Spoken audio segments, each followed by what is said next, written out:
আসসালামু আলাইকুম, আমি কানিজ ফাতেমা অর্থ এবং টাইপ 3 হচ্ছে অন্যান্য। অর্থাৎ বাগধারার মধ্যে যে অন্যান্য গুরুত্বপূর্ণ প্রশ্নগুলো আছে সেই টাইপটার কথা বলা হচ্ছে। তো আমরা দেখি আমাদের প্রথম প্রশ্নে কি বলা আছে। প্রথম প্রশ্নটা হচ্ছে অগ্নি পরীক্ষা বাগধারাটির সঠিক অর্থ কী? আগুনের পরীক্ষা, সহজ পরীক্ষা, কঠিন পরীক্ষা নাকি সঠিক পরীক্ষা? অগ্নি পরীক্ষা মানে হচ্ছে খুবই কঠিন পরীক্ষা, ঠিক আছে? যে পরীক্ষাটা আগুনের উপর দিয়ে যাচ্ছে তার মানে কি কঠিন পরীক্ষা। এর পরের প্রশ্নটা হচ্ছে ওহি নকুল সম্বন্ধ বাগধারাটির অর্থ কী? ওহি এবং নকুল মানে হচ্ছে কি বলতো? নকুল। ওহি নকুল মানে হচ্ছে সাপ বেজি। তো সাপ বেজির মধ্যে সবসময় কি থাকে? ভীষণ শত্রুতা, খুবই খারাপ সম্পর্ক। তাই এটা উত্তরটা কি হবে? ভীষণ শত্রুতা। উত্তম মধ্যম বাগধারাটির অর্থ কী? উত্তম মধ্যম মানে কি? মারা, প্রহার করা, ঠিক আছে? তাই এর উত্তরটা কি হবে? ক, প্রহার। বালির বাদ বাগধারাটির অর্থ কী?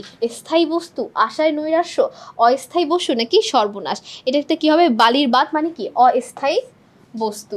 পটল তোলা এর সমার্থক বাগধারাটি কি? অর্থাৎ এটার মতো সিমিলার বাগধারাটা কোনটা? অক্কা পাওয়া, তালকানা, ডুব মারা নাকি ভরাডুবি? পটল তোলা মানে হচ্ছে মারা যাওয়া, ঠিক একইভাবে অক্কা পাওয়া মানে হচ্ছে মারা যাওয়া। তাহলে সমার্থক বাগধারাটা হচ্ছে মারা যাওয়া, অক্কা পাওয়া। কোন বাগধারাটির ভূমিকা না রাখা অর্থ প্রকাশ করে? চোখ বুজে থাকা, গোল্লায় যাওয়া, জগা খিচুড়ি নাকি গায়ে ফুঁ দিয়ে বেড়ানো? দেখো, চোখ বুজে থাকা মানে কি? যে আমার সামনে একটা খারাপ কিছু হচ্ছে বা আমি চোখ বন্ধ করে আছি, অর্থাৎ আমি সেই কাজে কোনো ভূমিকা রাখতে চাচ্ছি না।